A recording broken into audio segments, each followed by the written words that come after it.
Good afternoon, everyone, and welcome to today's Town Council Finance Committee meeting for the town of Scarborough. Today is Tuesday, May 10th, 2022, and it is 4 p.m. Could I have the attendance, please? Councilor Anderson. Here. Councilor Johnson. Here. Councilor Seither. Here. Item number 3 is approval of the minutes from the May 3rd, 2022 meeting. Do I have a motion? So moved. Second. Discussion? Councilor Anderson. Yes. Councilor Johnson. Yes. Councilor Seither. Yes, thank you. Item number 4 is today's discussion of the capital budgets. And we as a committee had kind of been in agreement that we were going to discuss large capital items as they came up with our department heads. And so at this point, we have discussed the bulk of what is contained in the CIP. But for today's discussion, we kind of need to get a final tally from Tom and look at the total piece that's in front of us and decide what recommendations we're going to make to the full council for next week's second reading. And so with that, I will turn it over to Tom. Would it be helpful to go through some of the materials I prepared as a starting point? Okay. That would be excellent. Thank you. Liam, would you mind pulling up this form? As Liam pulls that up, essentially what I've prepared is the first part, the bulk of it is what I presented to you at your last meeting. There was some brief discussion, though the committee did not accept those recommendations formally. So I've included those. There's some slight modifications based on better information and frankly input from Ruth and her staff. So let's just walk through this. The first page, the top portion is essentially the budget as proposed. So that's where we started. And then down below the blue box is what I'll characterize as the operating changes to the operating budget. And there's a series of changes in the assessing department that's related to some savings in FY23 by virtue of pushing the reval one more year out. And then this also captures the school amount that they offered, I believe at your last meeting as well, the $234,837. Then below that, this records my proposed and suggested revenue changes. And we can go through these one by one, but I don't believe they've changed since our last discussion on the matter. Perhaps I think there's some extra TIF funding coming in to offset public safety debt from last meeting. And then Lena, if you go to the second page, this might be where we want to spend some time. This top blue box is really the changes on the capital budget side. And so the top is the expenditure changes.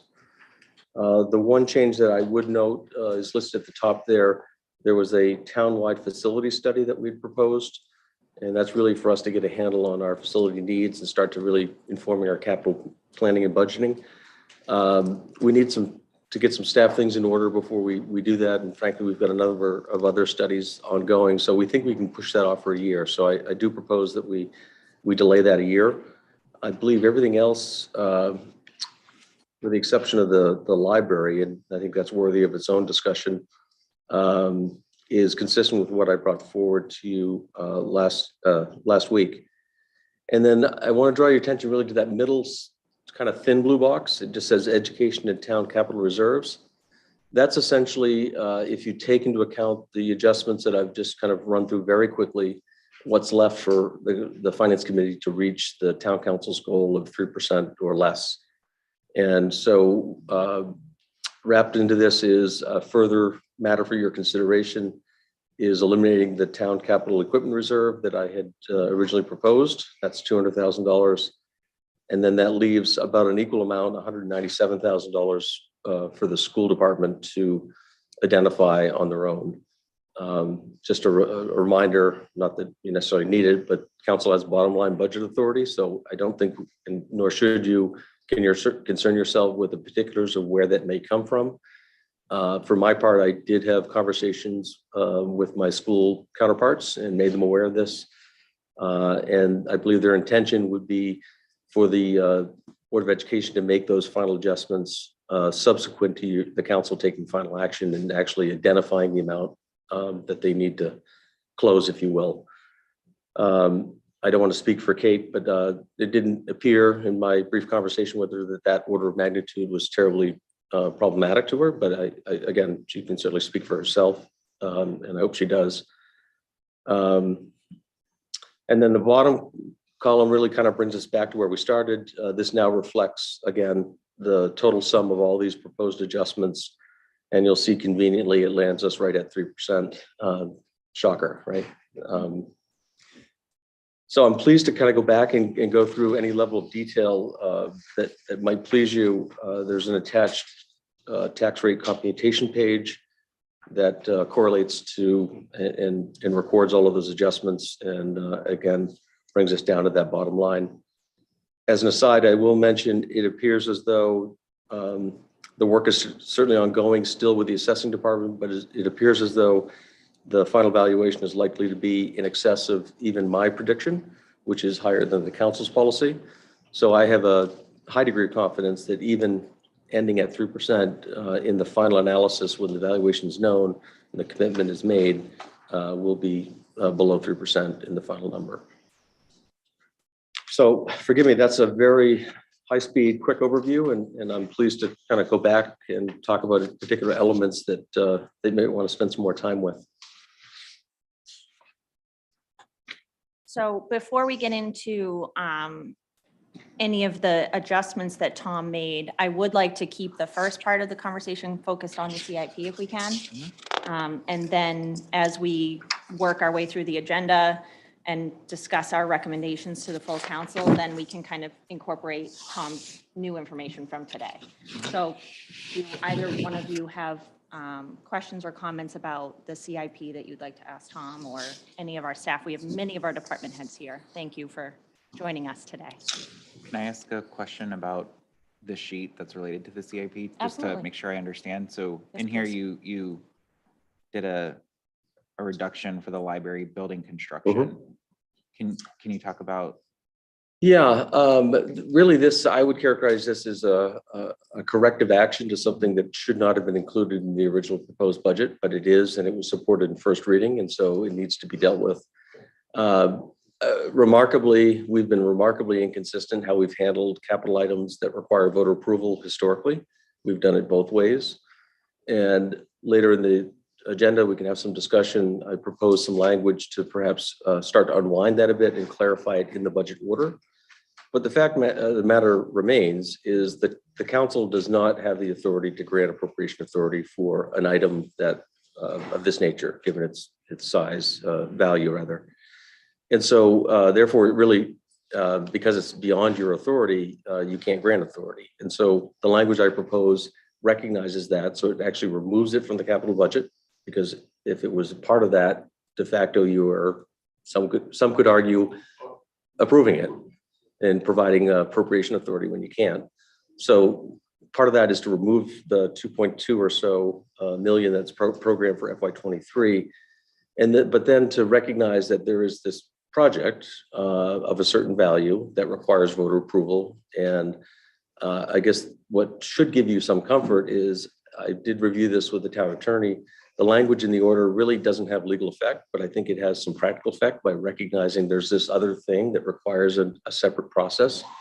The council still must approve the ballot language, and that occurs sometime late July, early August of this year.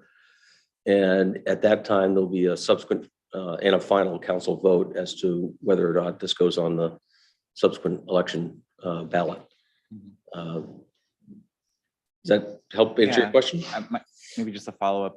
Going forward, Tom, what do you think is the best means to establish better clarity of this going forward? Is it a fiscal policy? Is it, as we update the charter, we need to be thinking about this to be more clear? Because again, I think it's a little confusing. I would say charter. I think having a separate standalone policy that this committee, I would invite the opportunity to work with you to craft a policy, really, so it can be consistent going forward. Even the town attorney there's no elegant, perfect answer to this. I think it's respecting what the charter requires. But I think there's good reason to include these things in your capital program, so we all know it's coming and things of this nature are coming. And maybe it's as simple as keep it in your 5-year plan until the first year, the year that requires funding, and it drops off. I don't have all the answers, but I think we can craft a policy that will at least make us consistent over going forward. We actually had the occasion, I'm embarrassed to admit, it was a fairly high value. It was a fuel pump, a whole fuel system at the Public Works Department, $700,000 or $800,000. And for whatever reason, staff nor the council at the time recognized that it required voter approval. It went through the capital project, got approved, we bonded it, we built it. And it was sometime after it was in service that we said that required voter approval. So we actually had to go back. So I think we'd be well served to have a thorough policy. Keep in mind, there are likely some changes, at least from the charter committee, whether the council chooses to adopt some or all of those that will affect this part of the charter. But I think the fundamental issue remains that there's something that requires voter approval that the council should be aware of, should have conversation of, but can't approve. Okay. And I guess what's confusing about, this is a good example on the capital item, for items to be bonded or there's a revenue source, whether it's reserves or grants or what have you, there's a corresponding revenue. So in this case, we were intending and still intending to bond. So not only is the expense shown, but there's an offsetting bond revenue. And so you'll see that number appears twice here, one in the revenue and one in the expense.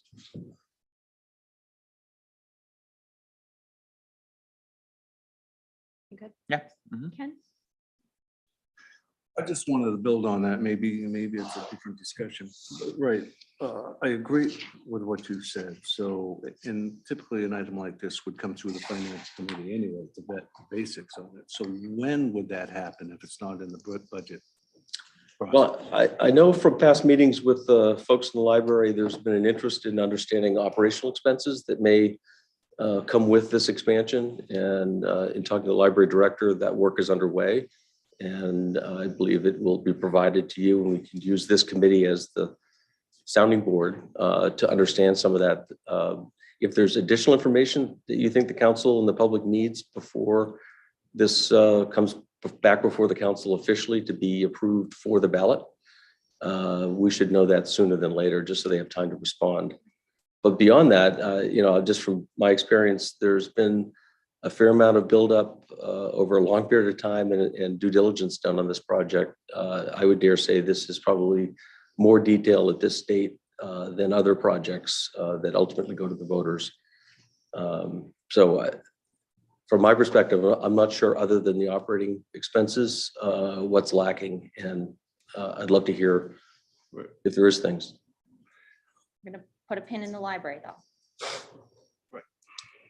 I had another question on the 100,000 on the community center research design that was pulled out. What does that mean? There won't be any? On the community center, help me out, Ruth. No, on item number 1 on the capital revenue. Right. Facility study? No, this is a recreation center design. Oh, it's, Because you pulled that out, right? it's still there, but it's going, instead of coming from one of the reserves or the TIF, it's going to be appropriated. Yeah, I had made a mistake, slightly extended myself. The $200,000 capital reserve, I ended up unknowingly spending a bit of that in this budget. So when we remove it, I've got to find another source of funds. So it seems as though this is a pretty important matter to at least know more about that. I'd like to prioritize that as an item we should spend some time and energy and money on next year. Right, so that remains in the budget. Tom has just decided that it should be appropriate. It goes, rather than come goes out to of the bottom line as opposed to an Right. alternative revenue source. And then the $50,000 on the facility study, what was that? Because we had 50, it was out, and then I see that's for the marsh crossing. So that No, was those are netted two out different- also? Those No, are that's two different things. The townwide facility study is really to understand, assess the Gotcha. condition of buildings, roofs, systems, so on and so forth. That's one that I think we can wait another year. And is that the case with the marsh crossing also? No, we actually receive grant funds, so we protect ourselves by including a request in the CIP in the event the grant didn't come through. So we'll be, in fact, the council will accept those grant funds at your next meeting. Okay. But then correct me if I'm wrong, Tom, that because that was going to be bonded, there's bond revenue also shown. And so when we removed that, that was a net zero Right. Right. decision. I don't know that it was bonded. It was going to be downtown TIF funds. Oh, okay, that's right. So we reallocated those downtown TIF funds towards To- public safety debt. That's right. Okay. I'm good. Thank you. Other CIP related questions? For clarity, Yep. looking at the sheet. Yep. Because now I'm getting a little confused. Really, the only significant change, or there's some math that's shifted, but Mhm. really the only thing that's really come out is the 50K for the townwide facility study. That's like the net Correct. That's changed the, everything. that's the only one that will not proceed next year. Mhm. And the reason why you had to go to appropriate some of these was because you were planning to use that town capital reserve that. is at the bottom. Unbeknownst to me, I thought we still had some reserves left from Okay. prior year. Mhm. And Ruth informed me that that was not the case. So some of that 200 I was actually had already programmed into this Okay. budget. So that's part of what I had to unwind here. Okay, got it. Other questions? So as part of this agenda item, one thing that I had wanted Tom to go over was just go over the TIF account. Since this is a new to the council model, we haven't had significant revenues. And so just discussing which items are going to be paid for out of that account and how that affects the general fund. Okay, Liam, there's a handout that's in the packet. It's titled, there you go. Perfect. So there's two TIF accounts that come into play in the FY23 budget. The first is the Higas Parkway TIF fund. Just as a reminder, in FY23, we'll make the final partial payment to satisfy the CEA obligations. And that's a sum of $547,000 or so. However, we do expect in FY23 to be generating more than double that amount. And so I'm simply proposing to use that extra amount to go toward the debt service. And I think coincidentally, FY23 may be our final debt payment on Higas Parkway. As a reminder, we do have a sizable deficit, $3 million or more, due to the general fund that needs to be satisfied. And this will comfortably perform and over a series of 2 or maybe 3 years, be able to pay ourselves back. So that's kind of the easy one. For the downtown TIF, we do anticipate next year with the changes the council's made with 100% capture, that there'll be about 1.265 million going into that TIF fund. And I propose to use it in a combination of ways. At the bottom of the sheet, the first 3 items are really offsetting existing operating expenses. We're already paying for these items in our budget. So it's offsetting about 65% of the public safety debt service at that 824,000, covering the entirety of SEDCO expense, which incidentally, in future years, I would recommend we use Higas Parkway, but this year I think we need to use it as proposed. And then there's this stormwater compliance, this MS4 monies, that's to hire some contracted assistants to help us do inspections and so on and so forth to comply with our stormwater permit. Again, all of these have been vetted with legal counsel to make sure that they qualify for use of TIF funds given the restrictions. And then the second category would be to cover some capital expenses. First would be the townwide transportation study. Again, it's a very solid qualification under the approval. And also the walking path rehabilitation. That's actually, I think, at 2 or 3 different park locations. For anyone familiar with Peterson Field, for instance, and I think Willie Field as well. If you look closely enough at the perimeter, right along the wood line, there's a gravel path that's been overgrown just because it really hasn't been maintained over time. So it's really just reestablishing these existing path systems at 3 parks. And one of the things that Todd had told us was that the equipment that they use to maintain the fields is wider than the current path. Was that part of it? One of the challenges at this park, we get 5 foot, a lot of equipment, 5 feet, Okay. 6 feet, this is 4. And so if we get permission to do these rehabs, we will make those 60 in the gravel. Perfect. There'll be 5 foot so we can actually get a piece of equipment that are maintained. So I would just note, for the downtown TIF, if you look at the combination of both operating expenses and capital expenses, we're spending almost, I think, all but $10,000 of the expected TIF revenues for next year. And as I've reported in the past, based on future projections and the growth that we've seen and we expect to see, more importantly, I think we'll have a problem in the next, it's 10 years from now or so, finding qualified uses for these funds. So there's really no sense in hanging on to these for a rainy day. I think we need to spend them for the appropriate uses as soon as we have them, frankly. So that was going to be one of the questions I had for you, Tom, just in terms of, what the council needs, the finance committee needs to have their eye on is making sure that we're not capturing more than we can spend, to the detriment of being able to, push some of that money Right. towards public safety or some of the other services in town. Yeah, I think that in my mind, one of the approvals we did receive was kind of a speculative option for us, which is to potentially offset costs related to a community center, at least facility, at least ground.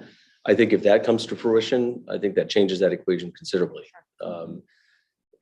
Failing that, I think we'll be struggling over the course of the full term of the TIF to find qualified reasons to spend all the resources. In part because it's a large district and so far very high performing and has the most potential, really, because of the Downs. They have so far been the economic engine in that district, and remains to be seen. But projections are that they'll continue on some upward track.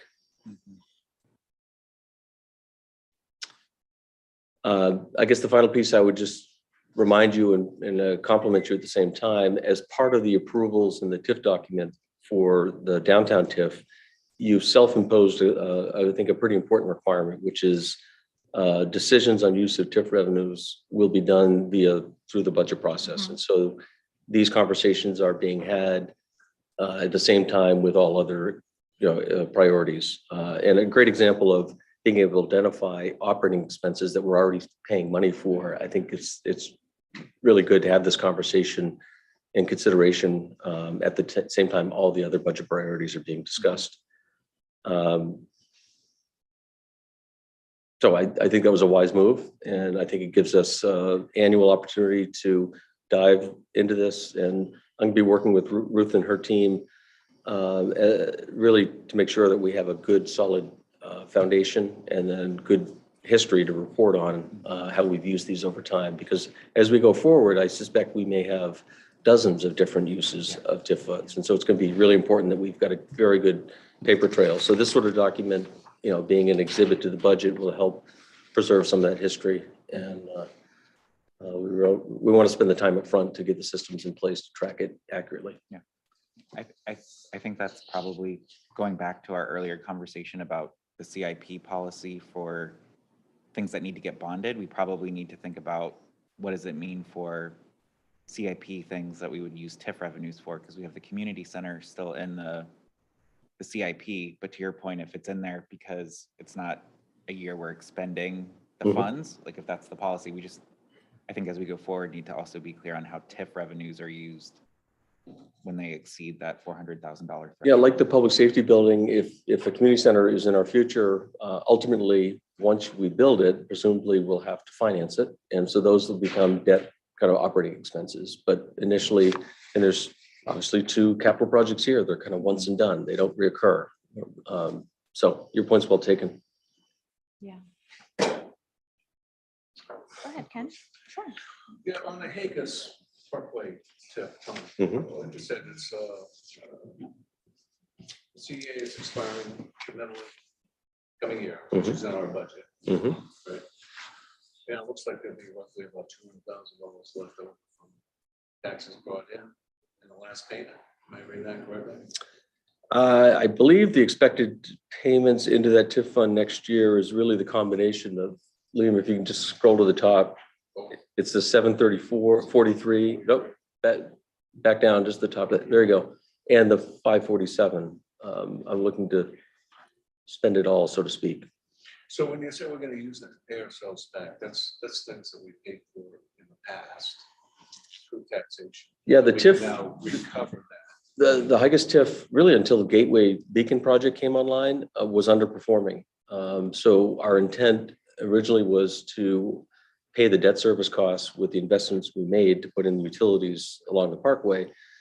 But it didn't produce enough revenue to be able to cover our debt costs. So sure enough, our bondholders wanted to get paid and did get paid. So Ruth has been tracking right along. In those short years, we had to make up the difference. And so, once we satisfy the CEA and there's additional resources to cover the debt, which will incidentally be retired, we'll first pay ourselves back. And then there's some other qualified uses. For instance, SEDCO costs could be covered there. So we'll make That should future be decisions. direct, that goes directly into the general fund, right? Yeah, that's going to be, talk about building your fund balance. Taxpayers, that's X amount, 743. I don't know that it won't immediately go to the taxpayers, but it's certainly going to help our fund balance position dollar for dollar. Which, Refund, that just meant Yeah. less pressure on the taxpayers. Correct. correct. Refund with it.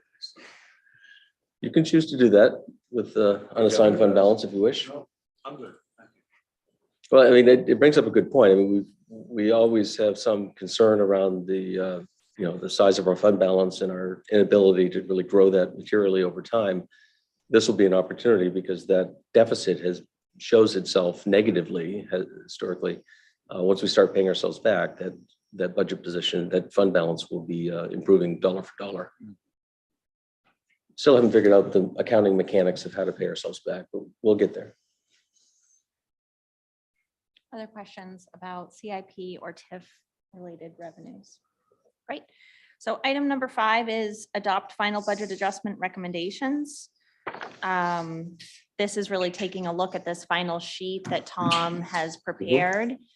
And then discussing as a committee our strategy for how we want to put this forward to the council. And so if either one of you want to kick us off, that's fine, or I can. How is it typically proposed when the adjustments come out of this committee? What's the form that it takes to go in front of the council? Is it similar to order. what we're Yeah. looking at right here? So go ahead, Tom. Yeah, it is. I might suggest because of the kind of the ins and outs of revenue, I think we might work on a simpler thing that will really add some clarity and maybe a little narrative to it. But for our purposes, I'd like something that has this level of detail, just so we know exactly all the different elements of the adjustments. We'll also modify the budget order to reflect the effect of these changes. You might recall the budget order really deals with the aggregate numbers. So probably every one of them in that budget order will change depending on these. So I would see kind of 3 pieces, something with this level of detail, maybe a simplified version so people can really see what are the changes happening. And then the budget order that would reflect the actual effect of those. Can I So make- how, Sorry. just to continue with that, how do we represent the final request back to the school that hasn't, we haven't got an answer yet because we understand there's more process. Well, this would be a recommendation. It's not official until the council approves it in second reading. I know the school already has a meeting scheduled for the following night, the 19th. And it's customary for them to take final action to do that final correction, whatever the council decides the night before. So my recommendation would be on the first page where you have the school as various, just to give them credit. I think there were like 3 items, I think that Kate, or there were a couple that Kate specifically had. It would be nice to kind of have those out specifically, as well as I think the adjustment that had to be made because of the insurance, just because that's how we got to the actual 234. I think just having that degree of transparency on this Mhm. would be helpful. And then just to build on Ken's comment about your recommendation for the 197 to go back to education, can you just talk about how you came up with that recommendation? And in my opinion, when I look at what the school brought forward, they brought forward essentially $350,000 in cuts that were then offset by Anthem. When I look at the town, really it's 91,000 if you account for the change that we saw in assessment. it just feels like we're asking them to cut $500,000 net from what they originally proposed. And that feels like it's too much. You could choose, I mean, the 197 is simply what's left over, frankly. There's no magic other than that. So we can, as a finance committee, recommend how that 197 gets split between the town and schools, or if You it goes certainly all to can. the town. Absolutely. And how is that? Right, we can have that conversation right now. Yeah, So, I mean, this is, what Tom is proposing is his recommendations. And so we can go through each one and make adjustments or make recommendations. And with each one, we can ask for a motion and Mhm. come up with a final set of recommendations that goes to Tom that he will prepare for the full council meeting and Mhm. second reading next week. That being said, I don't necessarily think we need to go through every single one unless there are ones that people would like to call out. And No. so, I would just say I'm generally fine with all the recommendations up until we get to education and town capital reserves. And we just want to make sure we have a conversation about those two items. okay. Just a comment on your initial point there. I think we need to be exceedingly careful that I know it's helpful to see the detail of where the school is coming up with the 234. I don't want that to lead into any supposition or suggestion that the council is directing that's where the cuts are. That's the Mhm. Board of Education's prerogative. Yep. So maybe we can characterize it, An asterisk that says. yeah, for clarity, by the board. clarity purposes only, or something like that. I'm sure we can finesse it, but I'm sensitive to being too detailed in that respect.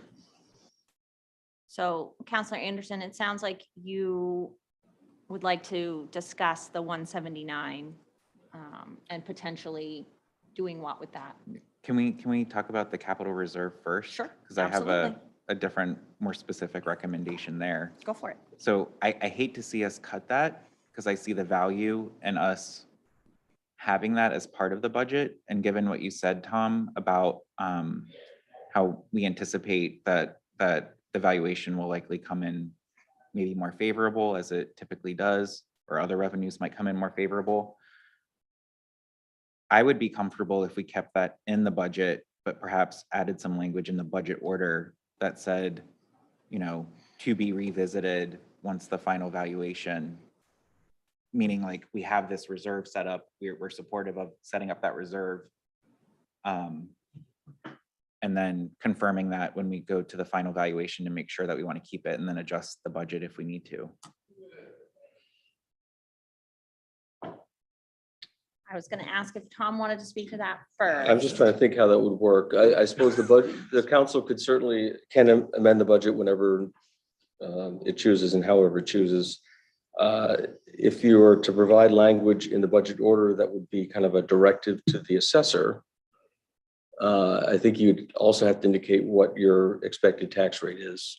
And whatever is left over after that tax rate is met, and the additional valuation would fund capital reserve in this case.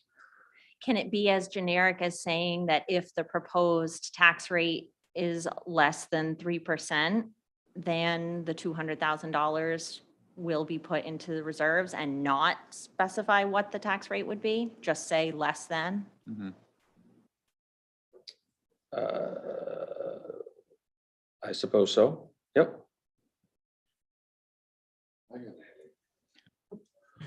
What did we do last year? We had some Circumstan- extra money after the final eval came in. No, the circumstances I recall it is that you had second reading scheduled, you took action with the knowledge that there was about $1 million coming from the state. I think it was additional GPA. Right. And the council passed language in your budget order that said, in the event extra money comes, we'd like half to go toward the tax rate and the other half to establish a school capital reserve. So it's a slightly different scenario than what you're talking about here. Just because it's funds from a different source. What you're talking about is extra funds raised through additional valuation. Mhm. I'm just trying to do the mental gymnastics of understanding how we could word that. But it's kind of like what Counselor Scyther said. It's like in the event that the valuation comes in more favorable, where we could potentially set aside up to $200,000, the council could Mhm. maybe at a later date, make that decision.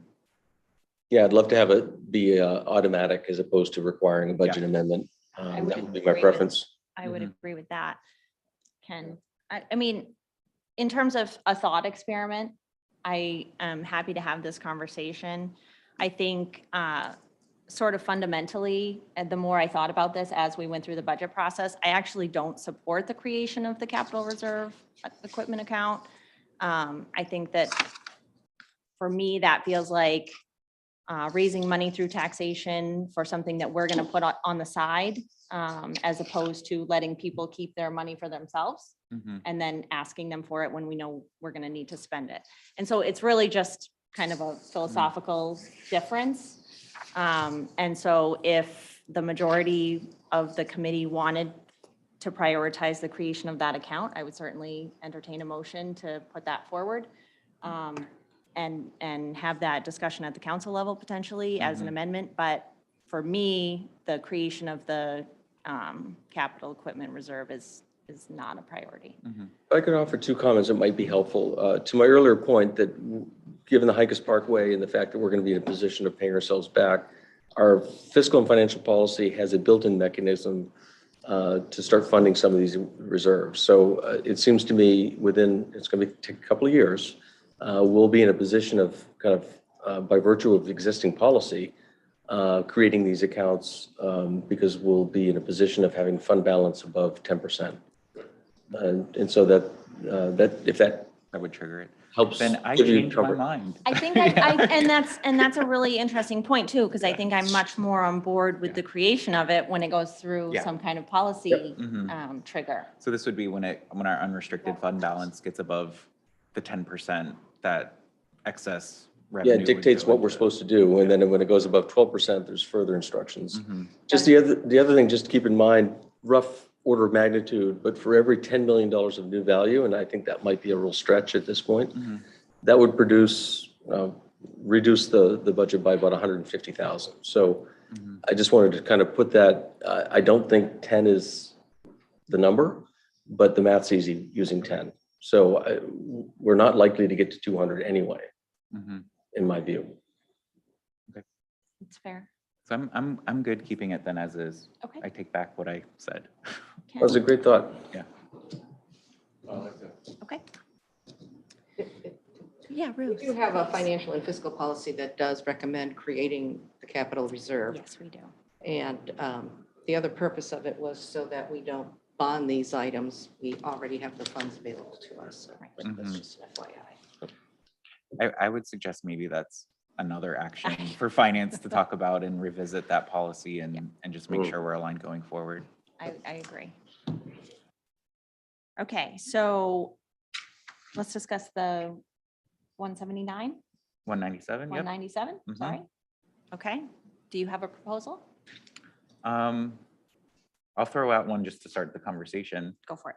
I would suggest rather than dedicating that to school various, that we dedicate that to the town and look for it to come specifically from CIP, appropriated CIP investments to see if there's anything else we can move out.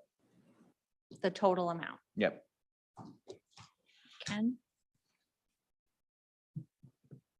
I don't support. Okay, I have no further comment.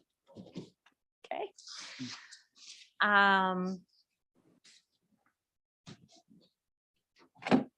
The tricky thing is always trying to stay in our lane. And when I think about the school budget, and to your point that Kate really did bring forward a number of significant reductions to us at our last meeting, I'm not necessarily enthusiastic about taking the entire 197 out of the education budget either.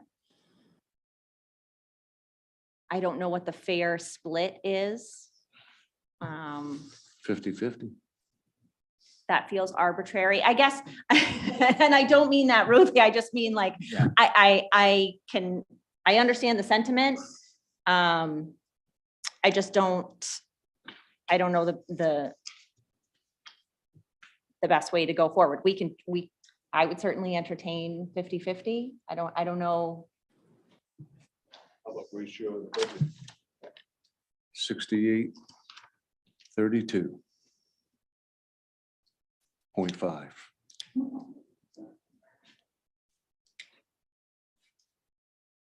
I like that even less. Yeah. I understand that too. Okay. Yeah. And we've done that in the past. We've said, well, let's just, do a rough 70-30 because they make up so much more of the overall budget. An argument can also be made that so much of the money in their contract, in their budget goes towards contracts that they really don't have a lot of wiggle room in some of their other expenditure categories. Mhm.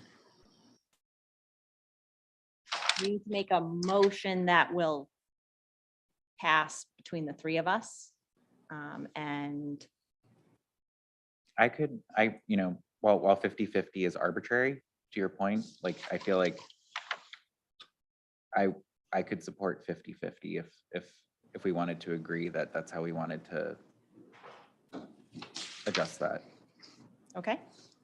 50-50 of the 397 or the 197? 197. 197. Well, So. with all due respect, I would suggest that we're 50-50 at the 397. Because Tom's going to say that, Tom's making the point that he brought forward the 200,000 reserve. from the capital No, reserve. I appreciate it's it's coming from a different source.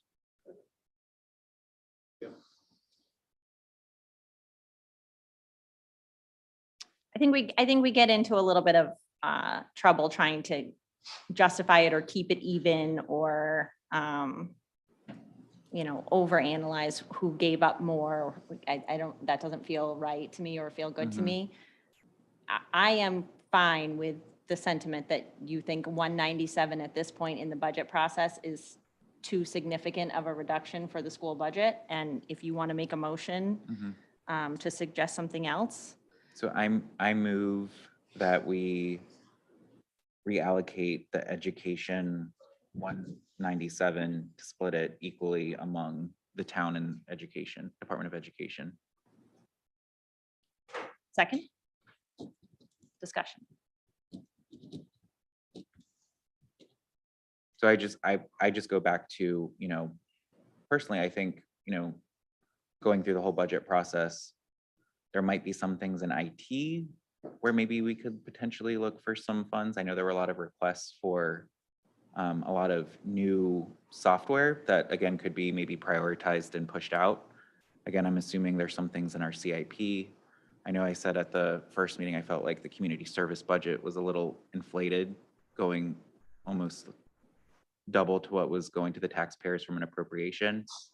I agree with what you said, Counselor Scyther, in terms of the schools. I think for them to be able to dig in and find that might be a little bit more of a challenge. Again, at their budget, they came in at 4.8% after adjustments.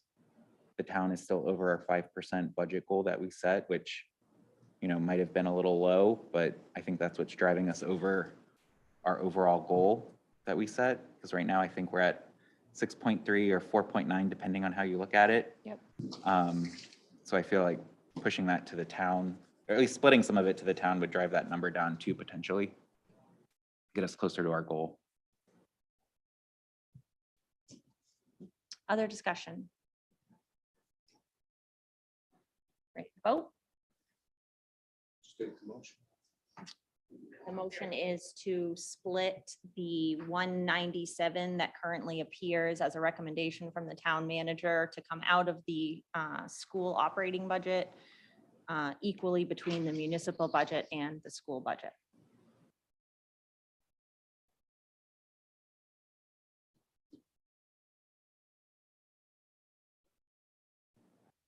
So just said another way, it would be 98,500 to the school Mhm. and then 298,500 for the town.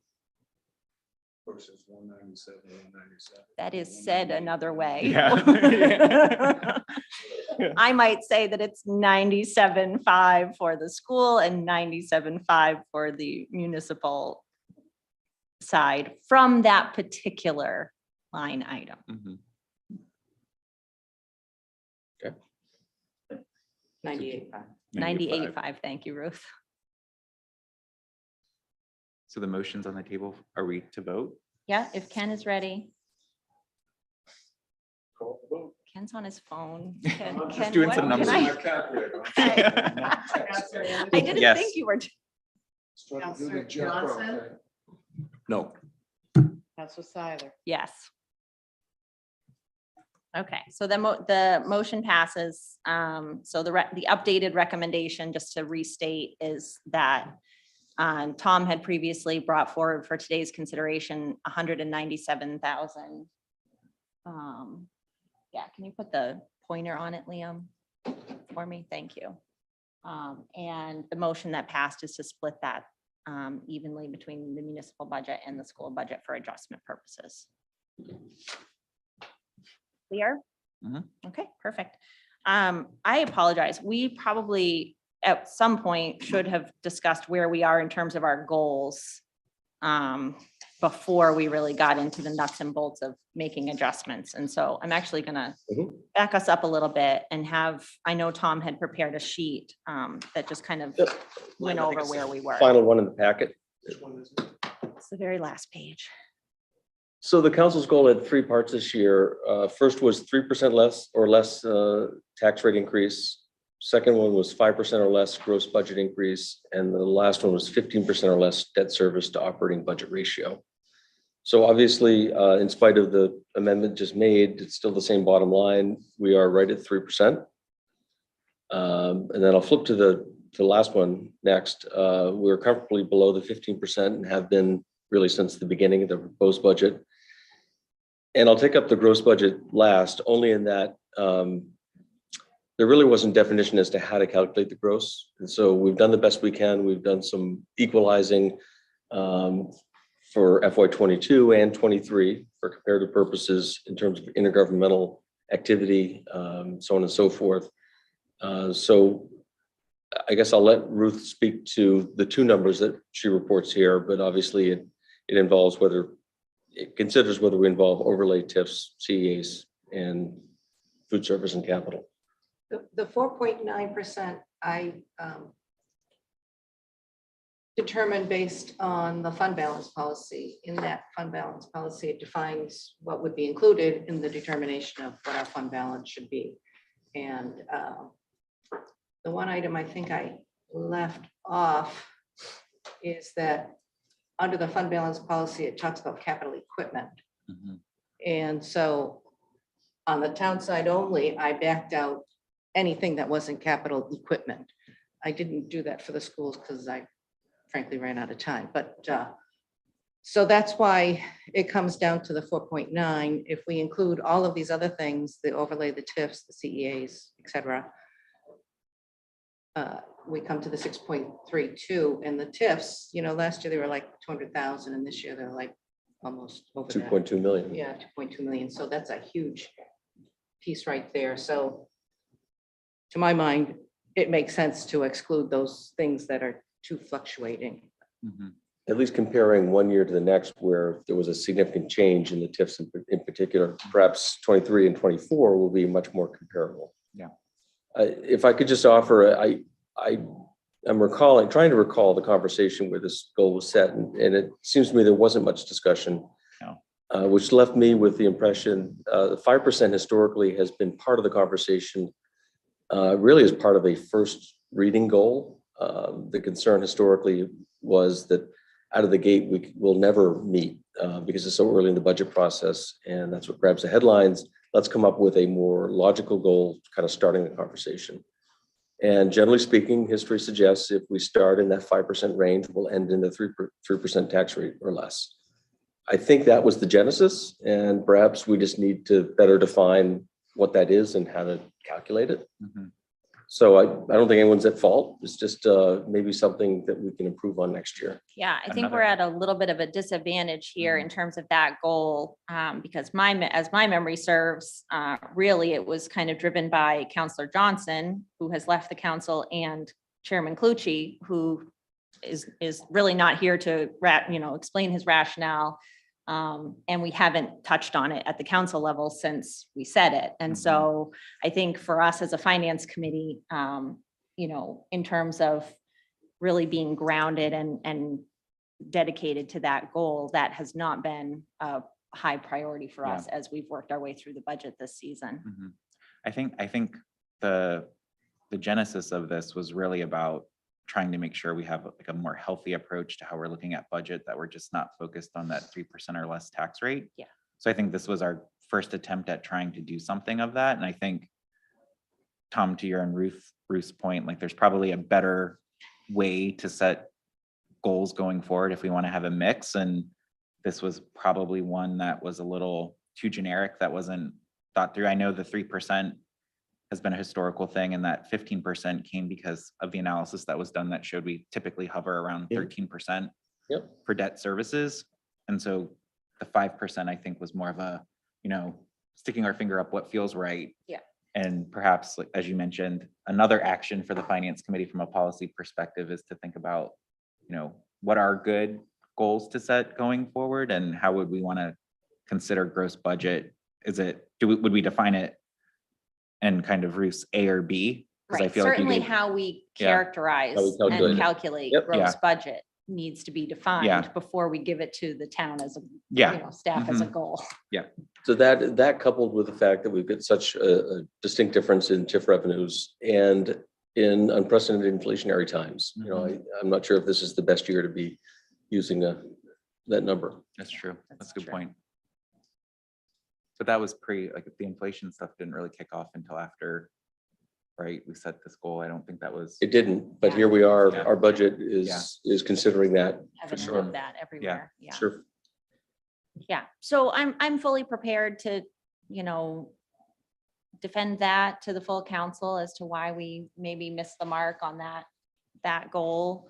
But again, I really feel like it was just more of a first reading benchmark, so that we didn't end up so far apart Mhm. that we were never going to get down to that 3% Yeah. mill rate goal. And we can discuss Yeah. our future goals about Yeah. our emphasis on that mill rate. I think Tom's last comment about inflation, because that was a big budget driver this year. Sure. I have a feeling if that wasn't a factor, we probably would have easily met that So, 5%. And so I we think set so. this goal prior to that. So I think that's to me, a very Very rational compelling. Yep, reason to justify why we weren't able to get there. sure. Unless we forget, you've had 2 years running of less than 1% tax increase too. Correct. So there's a point where we can't bear that more, and we're still school and town alike, coming back to our own kind of rebuilding and getting back to a point of equilibrium, if you will. So this probably wasn't the best year to be picking these targets. Going forward, we'll hopefully be in a little more stable and predictable territory. Okay, so we can go back now to the adjustment worksheet.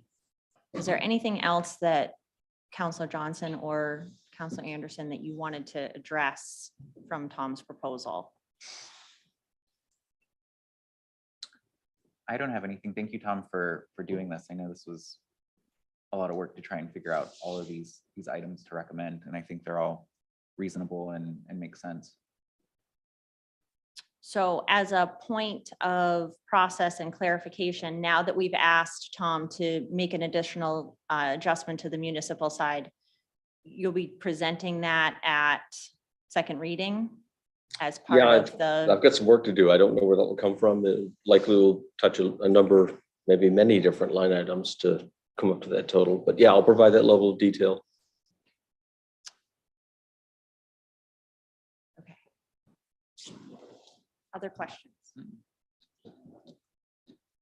Okay, so moving on, the second piece of the budget order that we wanted to discuss at the committee level was the library piece.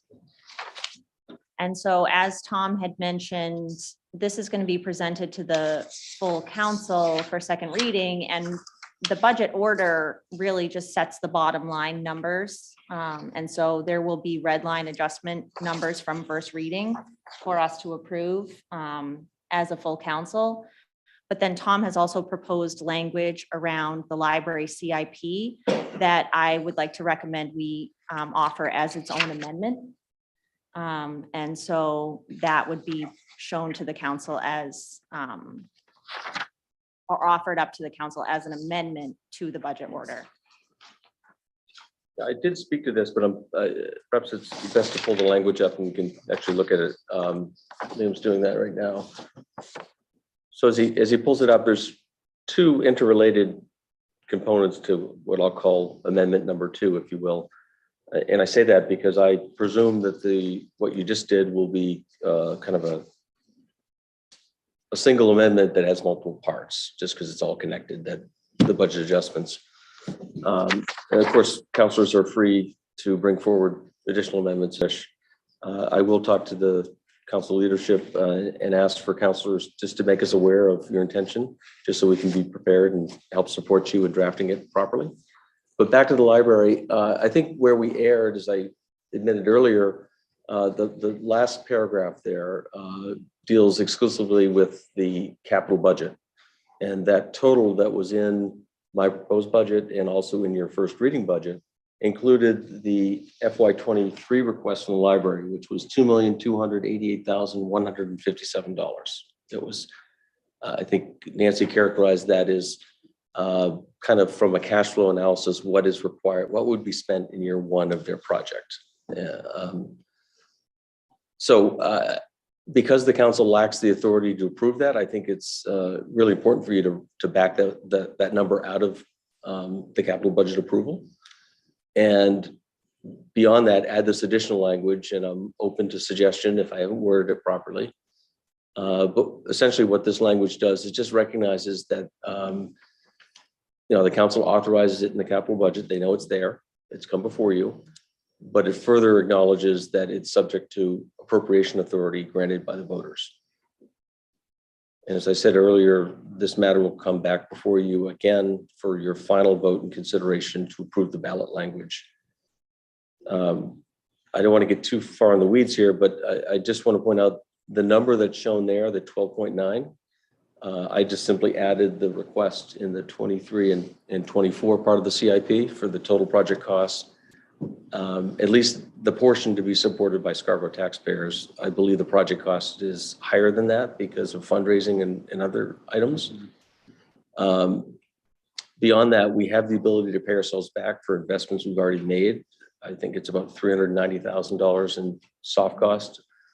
And then the charter does require that interest expense, an estimate of a fiscal note, if you will, be included on the ballot language. So I just wanted to point out for all of us that the number that's likely to be on the ballot question, there'll be some decisions to be made. Certainly will include interest expense projection, and you can discuss whether it should include a payback to ourselves for the investments we've already made.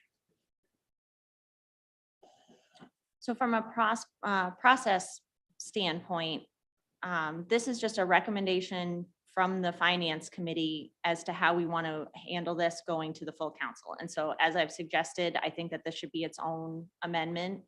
I don't have an issue with the language as written, but I do want to be really clear and make sure that everybody knows what we're voting on at each step along the way, because I think that it's easy to tie ourselves in knots, frankly, over this.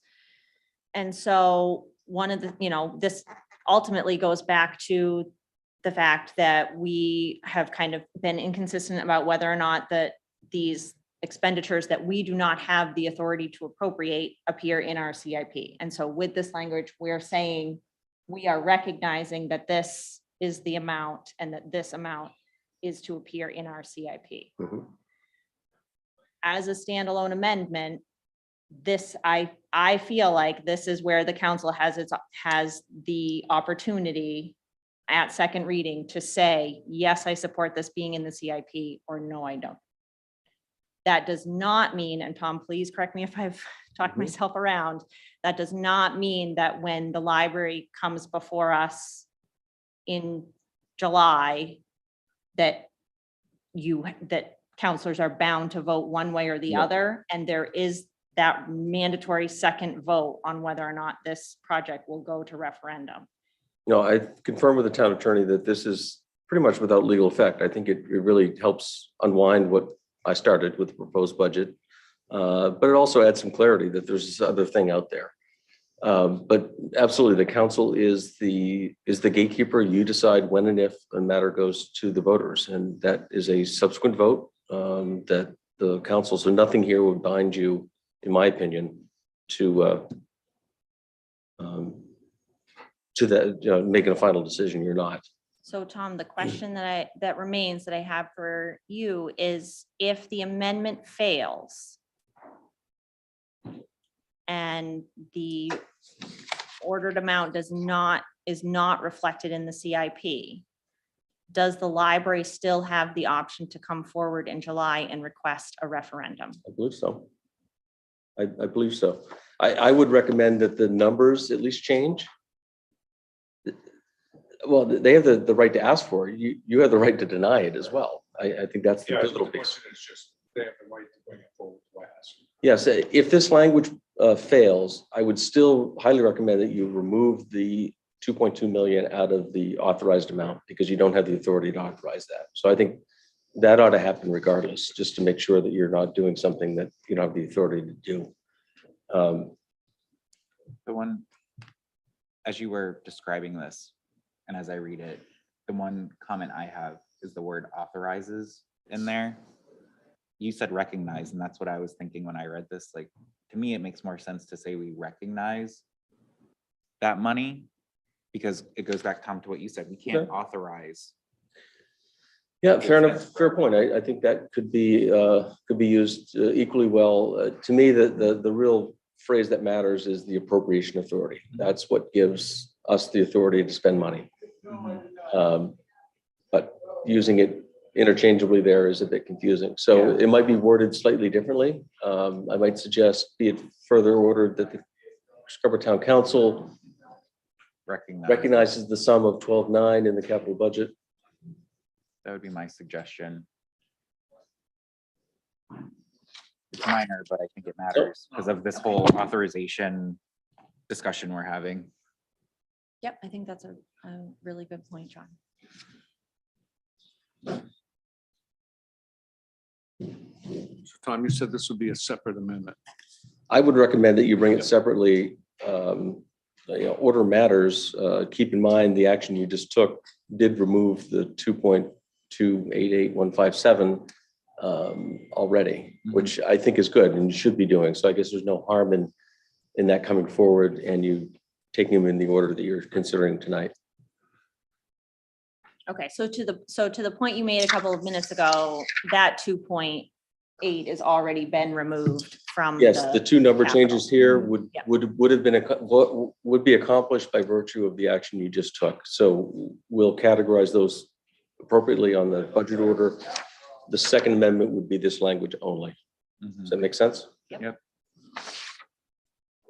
And this again is kind of just a formality to correct what was originally proposed. This isn't, like, to your point, Counselor Seither, like, this isn't really a decision as much as it's just illustrating a correction.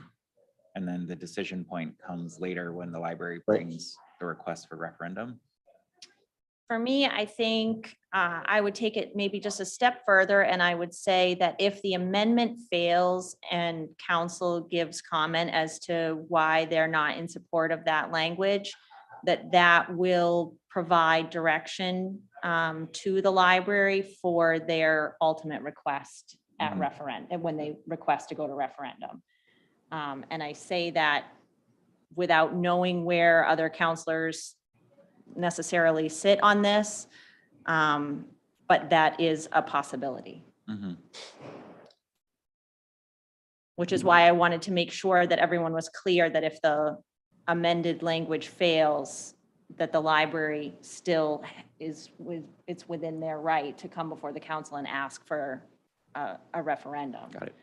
Because I don't want there to be any confusion that if the amendment fails, that means the library cannot go to referendum. That is, I want to be very clear. Yeah, I'm just thinking as the liaison to the library Board of Trustees, depending on what happens, how I explain it back to that group, what it really means to them going forward. So, Yep, and I think having a really clear conversation at second read is gonna be Mhm. key to that in terms of what you are able to bring back to the library. Mhm. Good, bad, or otherwise. Mhm. And part of the conversation I'd like to engage this group with is, on one hand, I think we all see the value in doing at least a 5-year plan, if not longer, and populating that such that we kind of have a sense of what's coming at us. The challenge is when we include it as part of the budget, we're starting to conflate two different things, because the only part of the CIP that matters in the fiscal conversation is year one of it. Right, so that's part of the conversation in the policy I think we need to develop. How do we manage the CIP budget, and what does it actually mean on a fiscal basis? Mhm. So we'll have time for that conversation. We'll make time. I feel like we're getting a lot of actions for the Finance Committee as a result of the, I Yeah. feel like that tends to be how we trend. yeah.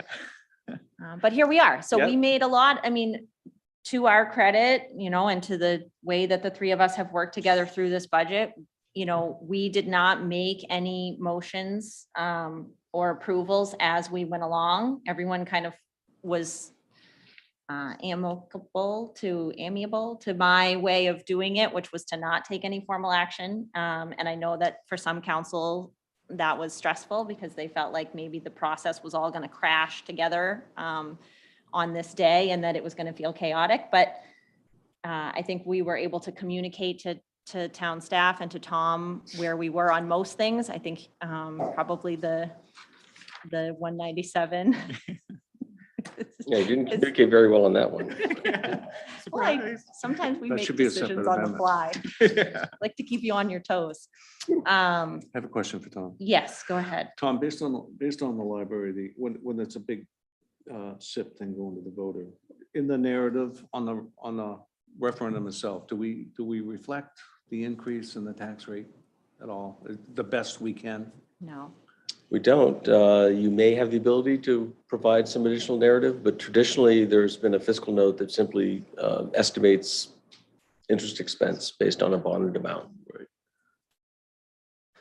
I think that can be part of the education campaign around the project. And it's probably a very important point. I think it typically is a Yeah. large part of the education. Mhm. component. It would help me educate me. I mean, I'd kind of like to see that when this is in front of the full council along with the operational. Yeah, I think you might be surprised when you look at annual debt service costs diluted over the entire budget. I think it would be a penny at most. I mean, we'll run the math, but I don't think it's going to be an appreciable change. Okay.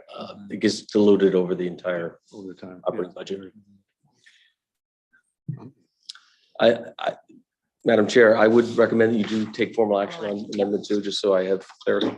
Yep, I was just about to. Okay. So, Do I need a motion to change the language? yes, first? please. Okay. I move that we modify the language to say, be it further ordered, the Scarborough Town Council recognizes in the capital budget the sum of $12,938,995 for the library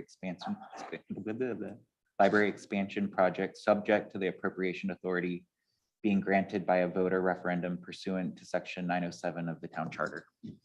I second that. Okay, discussion? We Covered it? Okay, all those in favor? Great. Passes unanimously. Thank you. Anything else you need from us, Mr. I don't believe so. Town Manager? I don't Okay, believe so. in terms of formal action. Ruth? Maybe I missed it, but we only approved, or the finance committee only did the 197. They haven't made a motion for the rest of them. Unless I missed it. Nope, I think I think didn't. that's accurate. Yeah. Okay. So do we have a motion to approve Tom's recommendations as presented? With the exception of the amendment we made regarding the school line. So moved. Discussion. Thank you, Tom. All those in favor? Okay, so pending no other amendments, the recommendations coming out of the Finance Committee today can be presented cleanly. Thank you. And that's next week, is that correct? That is Mhm. On next the 18th? Wednesday. Any other questions or comments from us? Go ahead, John. I just want to say you did an awesome job as finance chair, and thank you for guiding us through this process. You did a fantastic job. Thank you very much. And so happy that Ken joined the finance committee at this time. It's been great working with you guys. Thank you very much. Mhm.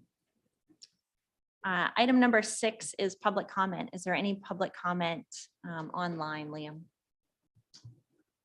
No one yet. Okay, we'll give it a second. I'm not seeing anyone in the room wishing to make public comment.